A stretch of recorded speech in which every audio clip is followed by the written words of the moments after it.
Hello everyone, welcome to IAS Current Affairs Analysis for 3rd April 2020. These are the articles that we'll be dealing today. The first article for the day is taken from the Hindu and it is titled Making the Private Sector Care for Public Health. It took a crisis for us to realize the importance of public healthcare systems in our country.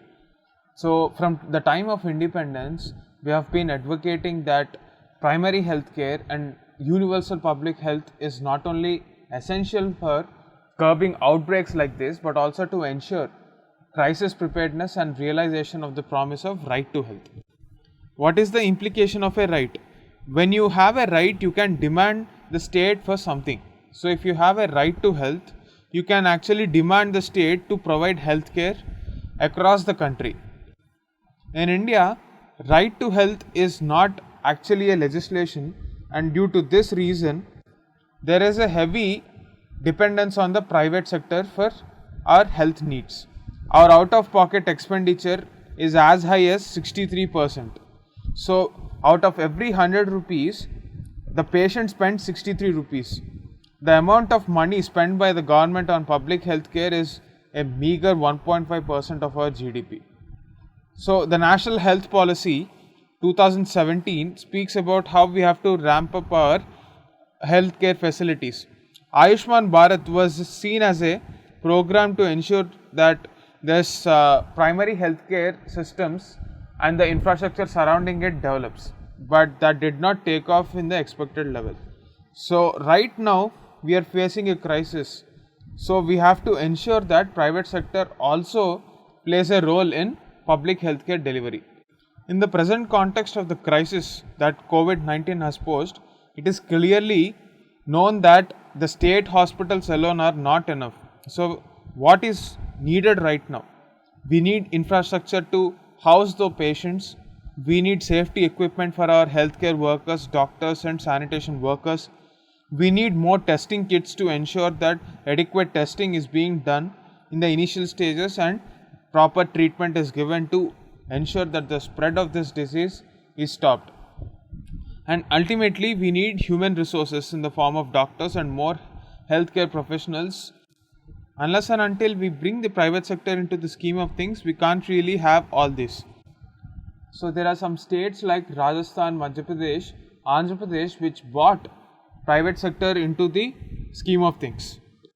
The National Health Authority has recommended that COVID-19 treatment should be included in the Pradhan Mantri Jan Arogya Yojana. But this proposal did not get a clearance yet.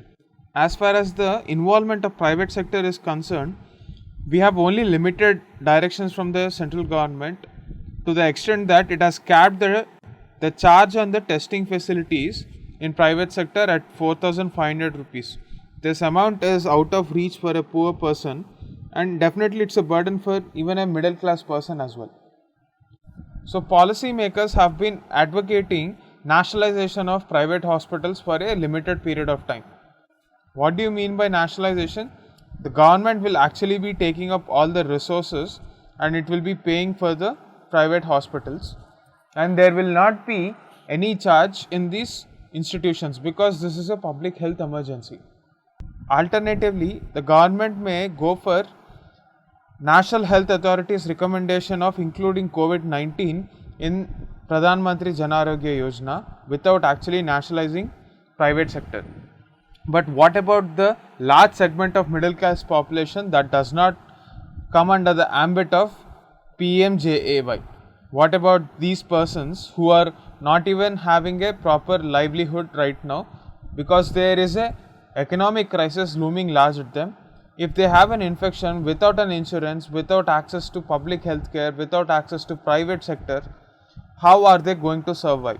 If they are not receiving treatment at proper time, they are only going to spread the infection. Private sector hospitals have time and again got many subsidies from the government.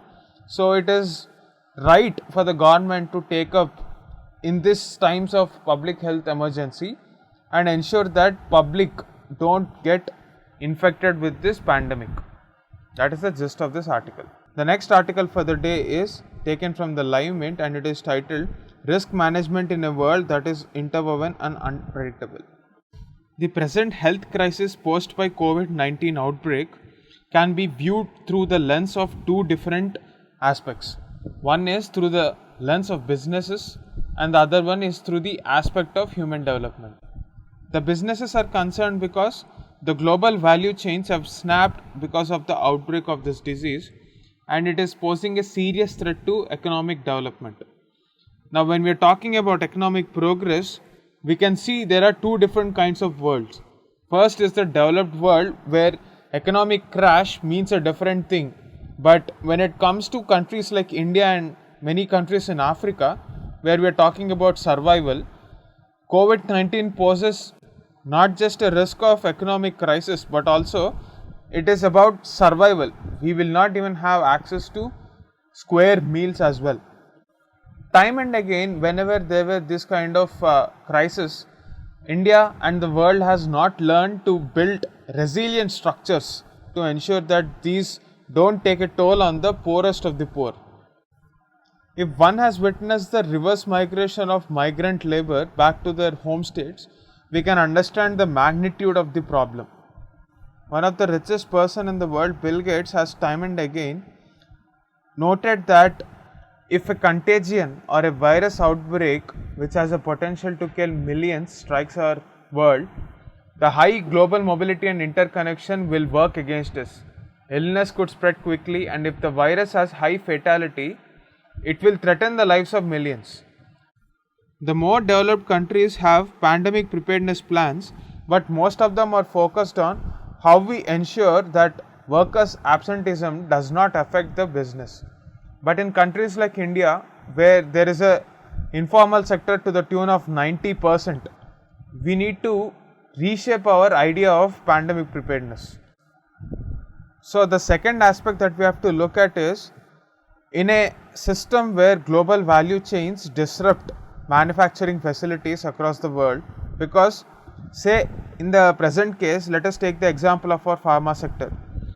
In India, which is the hub of manufacture of generic drugs, we are dependent heavily on China for active pharmaceutical ingredients.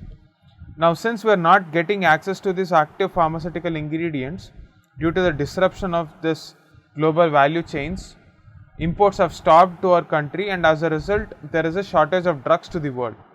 Because there are a lot of countries which depend on the generic drugs manufactured by our own country.